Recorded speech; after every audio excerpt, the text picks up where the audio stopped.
Hi, Chef Shmuel here. We're in the middle of making some kosher style macaroni and cheese. It's been in the oven now for 30 minutes. We're going to take a look now, see if it's ready, see what it looks like. Okay, follow me over to the stove.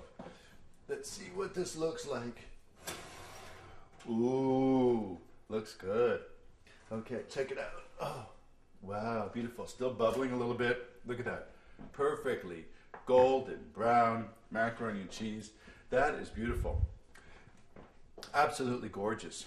So now this is something that you can take it just like this, put it on the table for your family, buffet, whatever. Now, like I said, this is a kosher style. It's dairy, so you're going to eat this with eggs or with fish or with other dairy products. This is not suitable to eat with any type of chicken or meat dish.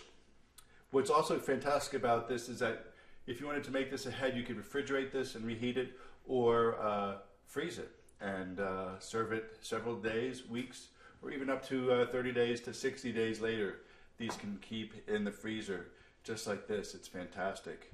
So let's now have a taste, okay? So keep clicking. I'm going to give you little serving options about this, and enjoy macaroni and cheese.